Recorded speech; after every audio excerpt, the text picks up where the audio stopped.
Horas. 10 horas da noite, né? Então, bem-vindo ao ecossistema, obrigado por compartilhar, né, os conhecimentos com a gente. Nós já tivemos uma live com vocês, a gente...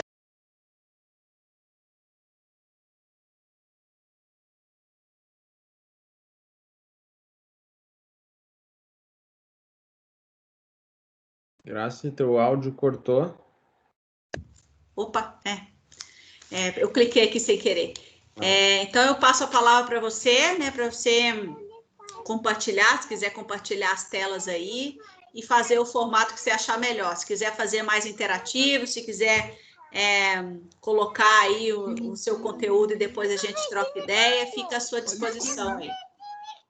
Eu só peço, pessoal, só fecha o áudio, né, do microfone para não atrapalhar, senão a gente acaba escutando ruídos aí e não consegue escutar o Fabrício direito. Com você, Fabrício.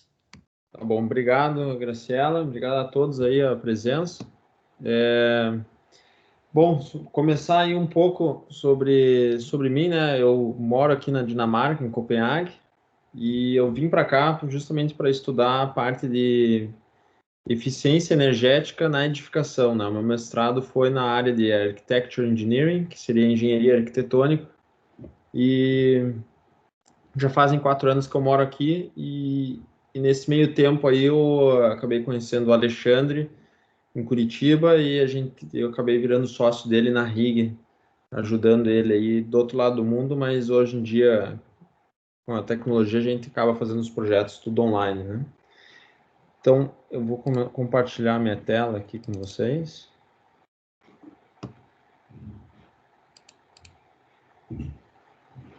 Eu fiz alguns slides, então, e só para todo mundo que está conectado, podem me interromper, fazer perguntas aí durante a apresentação, fiquem à vontade aí, que é até mais melhor assim do que ficar só um monólogo aqui, eu falando sozinho, né? Bom, então a RIG, né, nós temos um foco aí de projeto de arquitetura bioclimática e eficiência energética, e a live de hoje, a ideia é falar do papel da consultoria na etapa de concepção de projetos. O que uma consultoria de eficiência energética pode agregar no desenvolvimento dos projetos arquitetônicos? Esse vai ser mais ou menos o tema aí que a gente vai decorrer. E um pouquinho de background: a arquitetura bioclimática é a arquitetura que explora os fatores climáticos e do meio ambiente ao redor da onde a edificação vai ser construída, a fim de utilizar melhor os recursos naturais, o sol, o calor, o vento, mas também a localização geográfica, e diminuir o impacto ambiental da construção. E antes disso, eu queria só falar um pouco da profissão de engenharia arquitetônica, que é uma profissão que no Brasil ainda é pouco conhecida, que ela é essa interseção entre a engenharia civil, a arquitetura e a engenharia ambiental.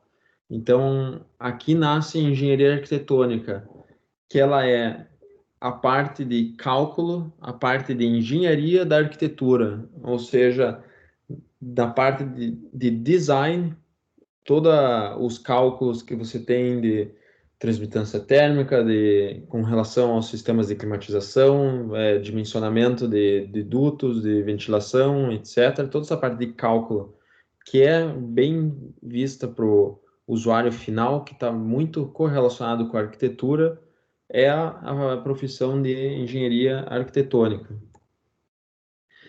E as áreas de atuação, tem diversas, eu separei as 3 principais que eu vejo que tem sido assim, que são as 3 principais aqui nas consultorias, e como eles dividem o departamento, né? São normalmente 3 departamentos diferentes que estão interrelacionados muito, muito entre eles, né?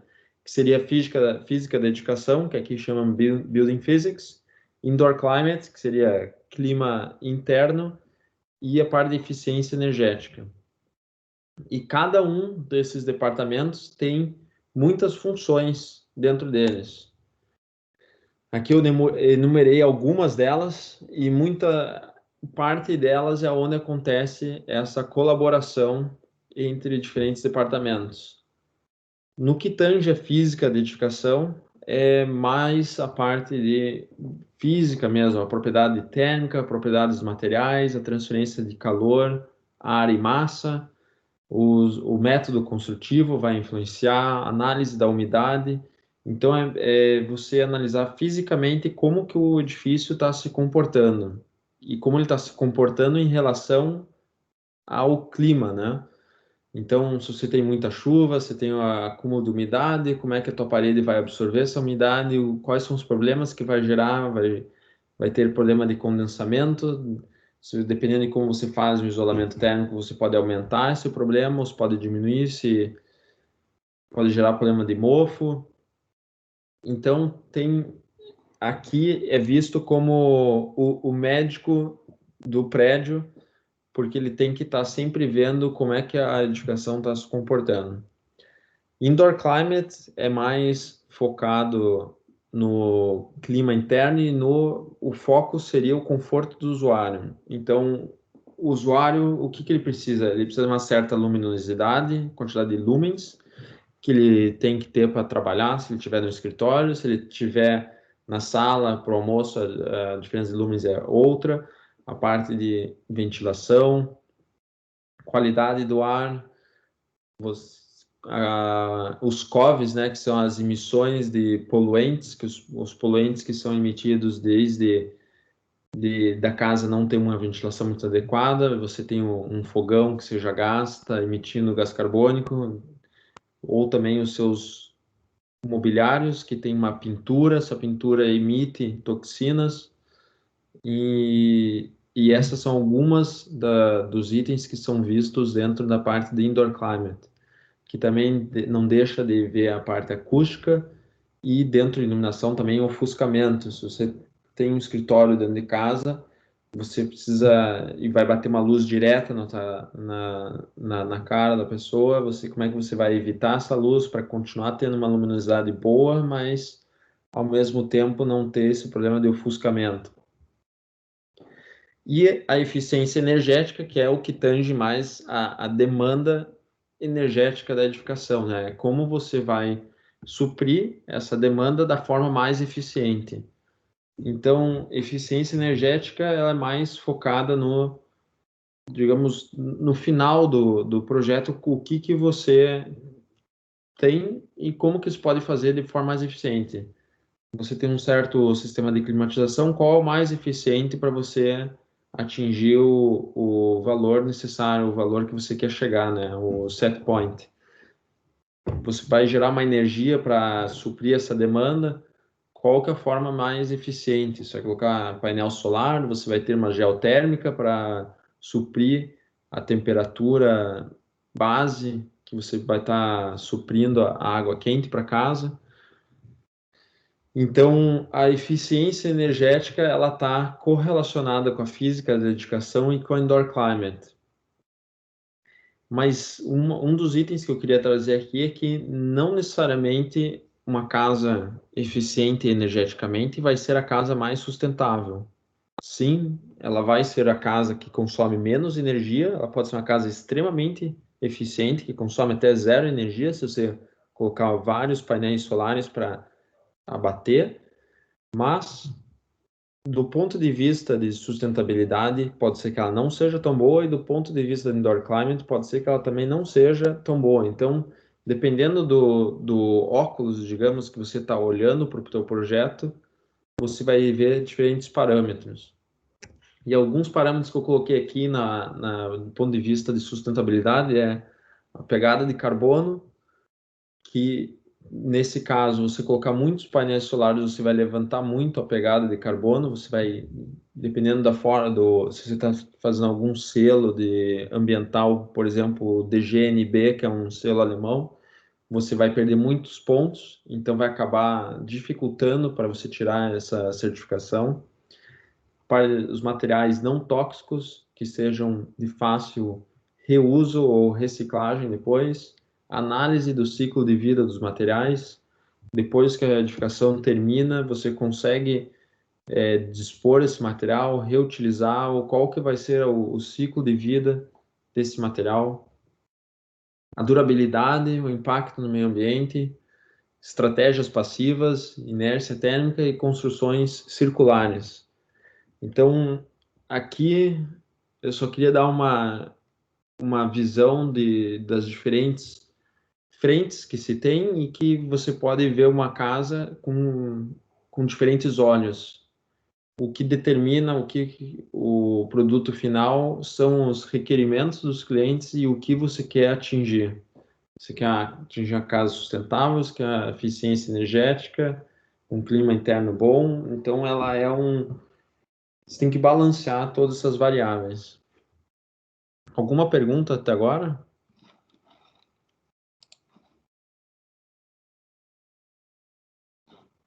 Bom, vou continuando aqui. E agora eu queria só dar um exemplo, antes de entrar, o que é uma estratégia passiva, né? Que às vezes eu vou falando um monte de novos conceitos e teoria e as pessoas às vezes não sabem, né? Bom, estratégia passiva, ela vem de um conceito da casa passiva desenvolvido na Alemanha, na década de 90, que eles queriam desenvolver casas que consumissem o mínimo possível de energia elétrica.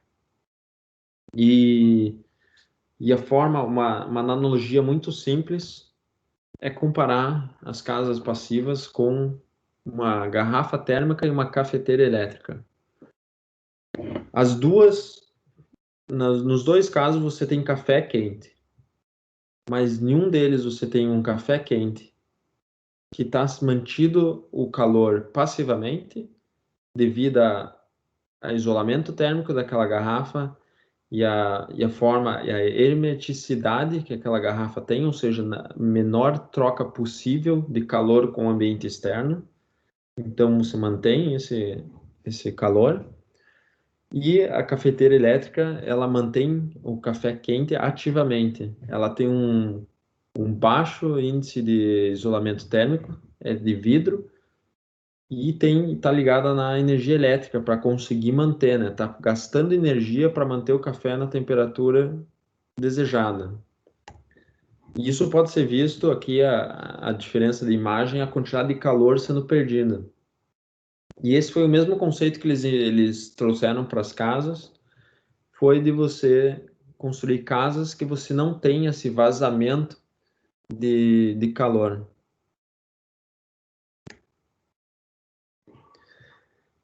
Um outro conceito da análise do ciclo de vida dos materiais, ela vai analisar desde a extração do recurso para produzir, digamos que sejam portas, desde a extração da madeira para aquela porta, daí a fase de construção, você vai ter a fase de uso, operação e manutenção e depois o descarte. Isso é análise de ciclo de vida dos materiais que é levado em conta quando você faz uma análise mais voltada para sustentabilidade.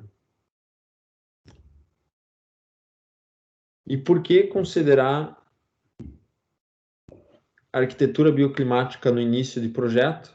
Bom, essa é uma curva conhecida, né? Você tem ali embaixo a linha do tempo, planejamento, construção e uso, e na vertical você tem o impacto ambiental e os custos. E quanto mais tarde você decide tomar uma decisão e fazer uma mudança no seu projeto, mais cara vai sair e mais difícil essa decisão é de ser colocada em prática.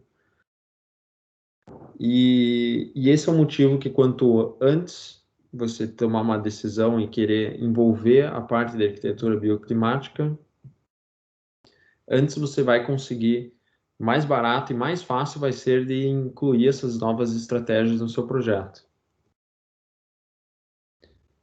Então, um dos princípios na parte de concepção de projeto é você analisar através da geometria, a arquitetura e o design do seu projeto, você tentar utilizar o máximo possível o calor, o ar para ventilação natural e a luminosidade natural para suprir o seu projeto.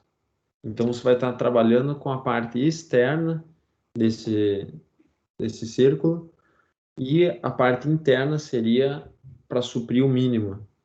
Então, a iluminação artificial, a ventilação mecânica, sistemas de climatização.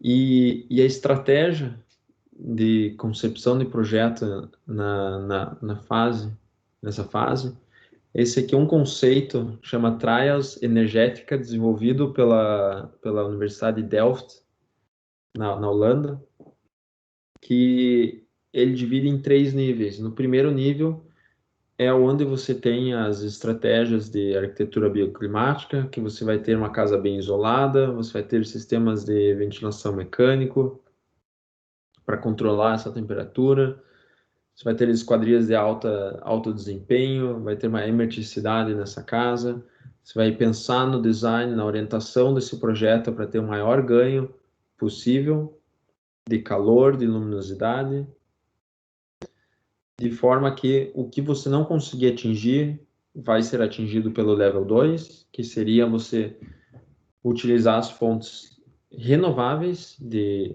recursos, como a iluminação natural, você resfriar a casa durante a noite e usar a inércia térmica desse resfriamento noturno para ser liberado durante o dia, painéis solares, geotermia, e o que faltar ainda dessa demanda, você usar fontes fósseis. Porém, fontes fósseis de forma mais eficiente. Usar bombas de calor, que tem alta eficiência, para você aquecer a água e prover um aquecimento de piso, por exemplo, ou aquecedores de alta eficiência. Só avisando, se alguém conectou aí recentemente, podem me interromper e fazer perguntas aí durante a apresentação, sem problema nenhum. A ideia de hoje era mais uma temática aberta aí para perguntas durante a apresentação. Bom, e como que a gente vê aqui na RIGA essa concepção integrada de projeto?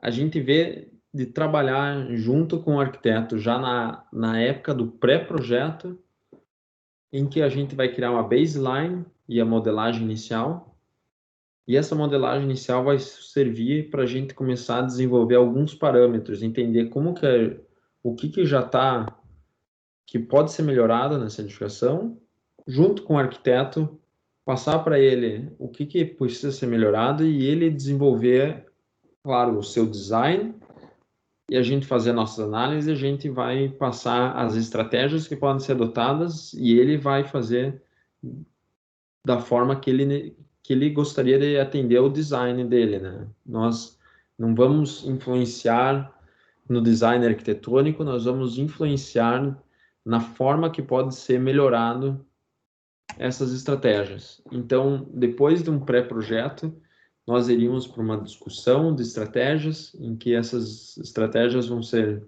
por exemplo, orientação solar, isolamento térmico, as esquadrias que vão ser utilizadas, proteção solar. Em proteção solar aqui, eu vou dar alguns exemplos, mas é para você aproveitar o sol de inverno, que você quer que aqueça a casa, mas evitar o sol de verão. Mas o sol de verão também ele é mais, a inclinação dele não é tão baixa como o sol de inverno. Então, você tem algumas formas de você conseguir atingir isso. Pode ser utilizando um beiral, você fazendo um recuo da tua esquadria, de forma que esse recuo seja durante o verão, mas durante o inverno esse recuo não seja tão expressivo. Fazer uma análise de microclima, entender se a região tem mais vento, menos, se tem, como é que vamos aproveitar para ventilação natural, e a parte de aquecimento passivo. O projeto andando, depois vamos analisar também a parte de eficiência energética, a carga térmica, os sistemas de climatização, o aquecimento e geração de energia para suprir essa necessidade. E o projeto final, o cliente vai ter uma casa com menor demanda energética, maior conforto térmico, melhor luminosidade e melhor qualidade do ar interno. E algo que eu vou fazer um pouquinho mais de ênfase aqui é o conforto térmico. Porque casas que tenham uma estratégia passiva, elas tendem a ter menor variação térmica. Ou seja, aquela casa não vai ser extremamente fria no inverno e extremamente quente no verão. Ela tende a temperatura a não variar muito. Então, você tem um menor número de horas de desconforto e, e aumenta o conforto do usuário, né? Muitas vezes as pessoas falam do custo que existe para fazer uma consultoria nessa área e tal, e eles tentam ver qual que é o payback, mas ninguém nunca colocou na ponta do lápis qual que é o valor o que seria um custo de payback na área de conforto. É relativo, é pessoal e nunca é levado em conta na equação aí do quanto que vale a pena, qual que é o retorno no investimento, né? Bom, aqui são alguns exemplos na área de design. Por exemplo, uma casa com uma abertura que você vai permitir uma ventilação cruzada, que o vento vai conseguir passar de um cômodo para o outro através da casa. Ou se você vai ter uma abertura no andar superior que vai permitir que esse ar quente saia por cima, ou se a casa, de repente, da forma que ela está no terreno, você vai acabar tendo uma ventilação só de um lado. Essas ilustrações são de um caderno da Universidade de Aalborg, aqui na Dinamarca. Aqui alguns princípios de design para você aproveitar a luz. Então, você pode ver aqui que no primeiro item você tem uma abertura no telhado que vai permitir a entrada. No segundo já tem uma proteção refletiva, então você acaba evitando essa luz. Ou você quer uma luz indireta, ou seja, vai refletir na parede e você vai ganhar uma luz indireta dentro de casa. Isso evita o ofuscamento e você ainda continua tendo uma luminosidade melhor. Então, tem várias estratégias que podem ser trabalhadas junto com os arquitetos na fase de concepção. Outro princípio aqui é a parte de proteção solar. Então, tem diversas formas, como eu falei anteriormente, um recuo de janela, um brise, beiral. São várias as formas que a gente pode trabalhar a proteção solar. Aqui é só um exemplo, né? Além do beiral, você tendo uma porta, janela até o chão, a quantidade de calor e luz que entra na casa, quanto você tiver ali uma alvenaria e uma janela, como ele bloqueia esse ganho térmico e esse ganho de luminosidade, né? Você pode ver que o feixe de luz refletindo é muito menor no segundo caso. Da mesma forma, isso aqui no Brasil nós não temos estações tão bem definidas, né? Que a vegetação vá acabar influenciando, mas poderiam ser escolhidas vegetações que são adaptadas para cada estação do ano, de forma que durante o verão a copa da árvore vá bloquear o sol e durante o outono e inverno a árvore perde todas as folhas e você consegue ganhar essa luminosidade dentro da casa.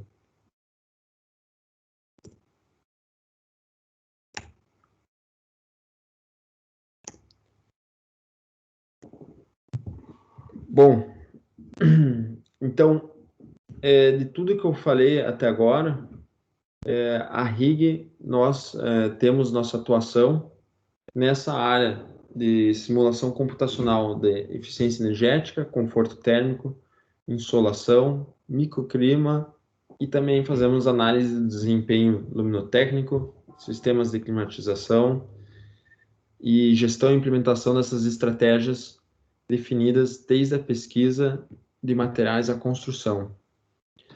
Eu queria abrir agora para algumas perguntas e ver se vocês têm alguma discussão. Legal, Fabrício, muito legal a forma que você conduz, é tão natural para vocês falarem disso, né? Eu acho tão difícil a gente conseguir fazer o projeto, né? Nada como quem conhece da área e pode nos dizer, né? Eu vou abrir para o pessoal perguntar e trocar ideia contigo, e aí a gente vai conduzindo aí da forma. Pessoal, tá aberto a perguntas, troca de ideias aí, quem quer começar?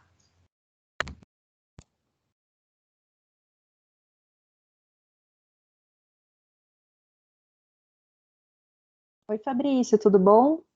Tudo bem. É a Camila. Fabrício, na live passada, o Alexandre comentou sobre a questão da eficiência da alvenaria convencional, né, do nosso tijolo cerâmico, que em termos de eficiência de- da preservação do calor e tudo, dessas trocas da casa, ele não é o mais indicado. No caso, na consultoria de vocês fazem essa orientação com base em diferentes sistemas e técnicas construtivas? Por que eu pergunto isso? Aqui em Curitiba a gente tem é muito mais fácil para a gente conseguir trabalhar com o tijolo, né, pela questão do custo, é o que é mais acessível.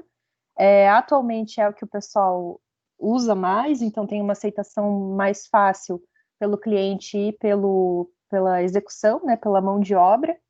Mas quando o Alexandre comentou sobre isso na live passada, eu fiquei pensando se dentro dessa proposta de vocês conseguem fazer uma análise baseada na questão da insolação, todos esses pontos ali, né, de ventilação, insolação, calor, enfim, se existe esse suporte também para a gente, de repente, definir a melhor técnica construtiva de acordo com o local e todos esses pontos que você levantou aí. Claro, obrigado, Camila, pela pergunta. Na fase que a gente faz a modelagem, nós definimos alguns tipos de tipologias que essa casa poderia ser construída. É claro que tudo depende do cliente, né? O que ele está disposto e também se ele já tem ou não construtora, né? Normalmente a gente acaba chegando numa fase que a gente não tem muita flexibilidade, a gente acaba vendo o que a gente consegue agregar, que ainda dá tempo de mudar, mas normalmente o tipologia construtiva a gente não consegue mudar muito, mas a gente conseguiria fazer isso se a gente estivesse entrando nessa fase mais de concepção de projeto. Então, como é que a gente faz, né? A gente vai definir tipologia, por exemplo, a alvenaria tradicional, a gente pode pôr a alvenaria tradicional com isolamento térmico externo, podemos fazer uma tipologia com uma parede steel frame ou wood frame, com isolamento de lã de rocha interno, numa parede dupla, né? E fazer as análises depois de como isso vai se comportar, né? A gente fez uma casa até que, como tijolo, como você mencionou, né, é a nossa cultura e o que tem sido utilizado, mas a gente conseguiu agregar numa das casas que a gente fez um design até há pouco tempo atrás, um isolamento térmico externo, que isso vai fechar a casa, né, termicamente, e também vai ajudar a ter uma hermeticidade maior, ou seja, a casa vai perder menos calor para o exterior.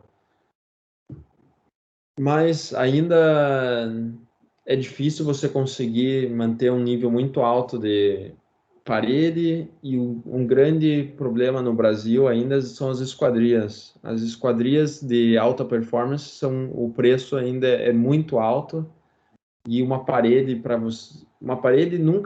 esquadria nunca vai ser tão eficiente quanto uma parede. Isso nem aqui é difícil, porque o vidro ele conduz muito bem o calor, né? Então ele tem um vazamento térmico muito grande. Então, bom, respondendo sua pergunta também na parte das esquadrias, brises, tudo isso a gente consegue trabalhar junto, né? É só a gente definir o escopo, o que vai ser definido, as estratégias, vamos fazer uma baseline, definido essa tipologia, vamos fazer diferentes interações no Breeze, colocando a janela mais para dentro, né, um recuo, colocando um beiral e analisar o que vai ser mais interessante. Mas o que eu te digo é que a gente não vai precisar analisar essas diferentes proteções solares,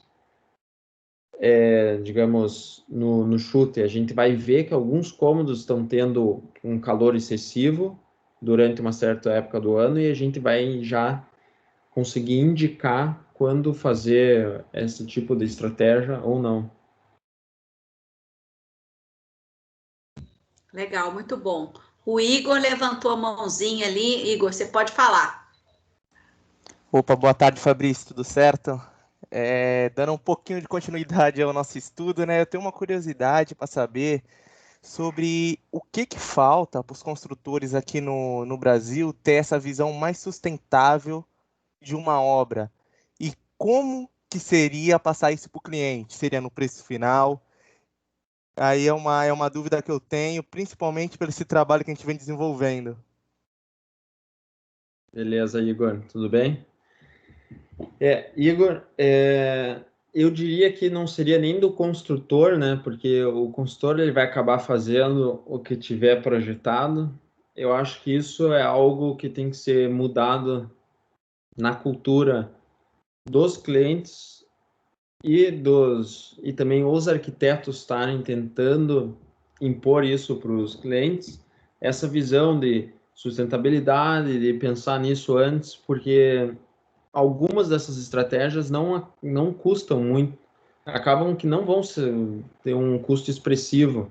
Você pensar em um beiral que a casa às vezes eles fazem beiral sem pensar, sem fazer esse tipo de análise, mas então o que eu diria é que é mais a cultura, né? A gente tem que trabalhar, educar a população, a educar o nosso mercado a pensar mais nesse apelo de sustentabilidade, de redução de energia, de pensar mais no nosso bioclima, né? Curitiba, nós passamos frio durante o inverno, temos outras regiões no Brasil que, ao contrário, é sempre calor, muito quente, muito úmido, então se precisa estar pensando em controle de umidade. Nós temos regiões que são muito secas, então depende muito da região, mas eu acho que o início é a gente conseguir implementar isso na fase de concepção junto com os arquitetos, estarem educando aí os clientes a pelo menos pensarem um pouquinho sobre esse assunto. Legal. Eu tenho uma pergunta até, já que você comentou, eu já ia perguntar sobre quais são os próximos passos, se a gente quiser fazer um projeto, por exemplo, né? Aí você já até comentou, né? Na concepção do projeto é mais fácil, mas se alguém quiser fazer, né, alguma reforma, alguma coisa que tenha esse perfil, é muito complicado, o que a pessoa tem que fazer, quais são os passos que ela tem que fazer para, por exemplo, contratar vocês para fazer uma consultoria? Claro, para a reforma também é algo que existe, o retrofit energético, né? Que é você, dependendo do quanto você vai mexer na casa, a gente consegue aplicar várias estratégias bioclimáticas, mas se for reformas simples, desde eu quero colocar um piso aquecido na minha casa e de repente trocar as esquadrias, já entraria a nossa consultoria, porque a gente vai assessorar a gente vai analisar a carga térmica, a gente modela a casa, entender qual que é a carga térmica que você precisa, não vai ser uma carga térmica conta de padeiro de 800 BTU por metro quadrado, vai ser calculado o que realmente precisa, a gente vai buscar no mercado qual que é a solução que vai ter o melhor custo-benefício, né, para o cliente, para daí ele contratar os serviços, né? Então, isso é só entrando em contato com a gente que a gente consegue fazer uma primeira discussão para entender o que é os requerimentos do cliente e a gente faz uma proposta para essa consultoria. Legal. Pensando também um pouquinho no que o Igor falou, em termos de Brasil, né? Em termos de aculturamento, essas coisas que você comentou, você aí, né, na Dinamarca e tal, que o pessoal já está muito mais, né? A cultura provavelmente já está muito mais evoluída. O que você vê aí de importante que é trabalhado aí na Dinamarca que a gente poderia trazer para cá, para um começo, como esse começo, um começo de aculturamento, enfim, de trabalhar isso massivamente. O que você recomenda? Então, tem algo que está começando uma revolução aqui que seria da mesma forma que no Brasil a gente está ainda um pouco atrasado no que tange de sustentabilidade, eficiência energética. A Dinamarca está começando a ver, tem um escritório de arquitetura aqui muito forte chamado 3XN, a parte de economia circular. Economia circular é algo muito novo, revolucionário, e eles estão tentando implementar.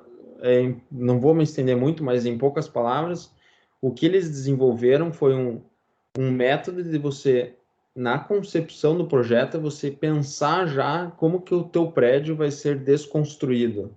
Ou seja, analisar o ciclo de vida de todos os materiais, mas em vez de você estar pensando em reciclar uma alvenaria ou reciclar aço, você vai estar reutilizando elementos estruturais que têm um valor agregado muito maior, né? Em vez de você vender 1 tonelada de concreto, você vai vender 10 vigas que suportam um peso X, que você pode estar reutilizando para construir outra edificação.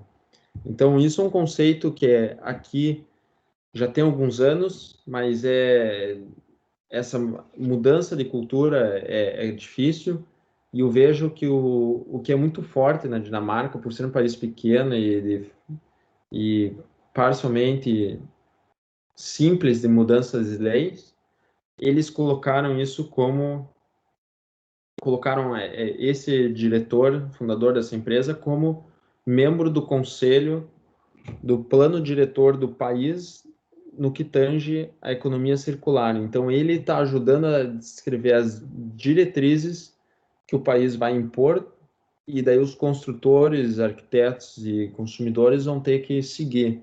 Então, está vindo da norma, né? Está vindo do país essa mudança. E isso no Brasil que a gente viu na eficiência energética foi a norma de desempenho. Ela ainda é muito, muito baixa, mas já é algo que, pelo menos, as pessoas agora têm norma, eles colocam a mão na cabeça para ver, né? Ah, mas será que eu atendo a parte de luminosidade, conforto acústico da norma? A parte térmica normalmente é atendida, ela é muito, muito baixa.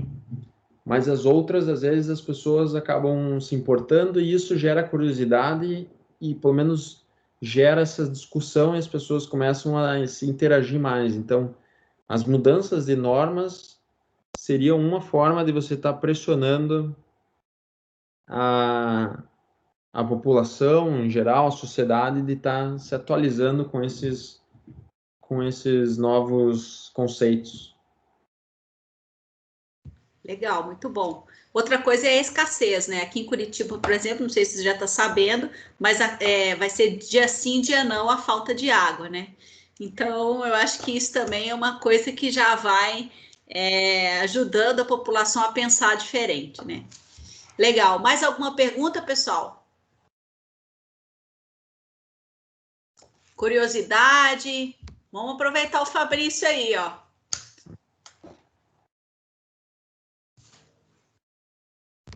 Eu gostaria só, Graci, que o Fabrício falasse um pouquinho sobre a plataforma, sobre o programa que gera todo esse conceito dele. Tem um programa que ajuda e linka com todas as informações que forem passadas para dentro do programa.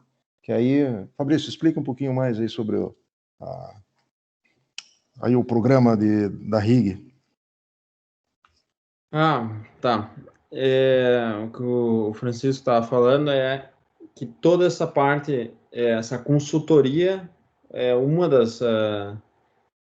deixa eu só ver se eu consigo compartilhar minha tela aqui. Como que nós fazemos todas essas análises? Nós temos um software em que a gente faz... Deixa eu só voltar aqui na tela. Nós temos esse software de simulação computacional que a gente vai modelar a edificação inteira, os cômodos, e a gente vai ver a análise térmica, a gente vai entender como que o sol está se comportando, a gente vai ver os dados de a quantidade de quilowatts necessários para aquecer o ambiente, quando que está tendo muito aquecimento, pouco aquecimento, as demandas, e isso são várias simulações interativas que a gente vai mudando os parâmetros para ir analisando. Além dessa, que aqui seria como se fosse uma insolação e conforto térmico, também pode ser feita a parte de microclima, entender os ventos, como que o vento vai se comportar, dependendo da velocidade, se ele vai criar alguma área de desconforto devido às velocidades muito altas, talvez por algum afunilamento. Então, a gente faz de uso aí de simulações computacionais para entender como que a edificação está se comportando. Ok, obrigado. É isso aí. Com uma gestão e dados reais de vários anos de todas as entidades que estão correlacionadas com todo o meio ambiente. Sim, a gente vai pegar os dados climáticos dos últimos anos para entender, simular como que a casa vai se comportar com dados climáticos da região que ela se encontra. Perfeito. Obrigado. Muito legal. Pessoal, mais alguma pergunta? Estamos indo aí para o finalzinho da live. Queria agradecer mais uma vez você, Fabrício. A gente gravou, né? Então a gravação vai ficar disponível aí nas nossas redes para quem não pôde participar, né? Assim que o link tiver, a gente conseguir baixar e disponibilizar, eu passo para você também, né? Então, eu queria agradecer mais uma vez, né? Agradeço o contato, compartilha minha tela aqui se vocês quiserem entrar em contato, seja comigo ou com o Alexandre. Aqui tem o e-mail e o nosso telefone. O meu telefone da Dinamarca aqui, mas eu tenho o WhatsApp, então se quiserem entrar em contato aí, seja para fins para entender mais da consultoria ou fins educacionais. O Igor até me conheceu aí em uma das palestras que eu dei aí para o GBC, e ele entrou em contato, que eu deixei meu contato no final, aí hoje oriento ele aí na tese de bacharel dele, na área de casas passivas também. Então fica aberto aí o meu contato para vocês aí. Legal, muito obrigada. Pessoal, até a próxima. Agradeço a todos a presença e nos falamos em breve. Tchau, tchau. Até mais. Obrigado. Tchau, tchau.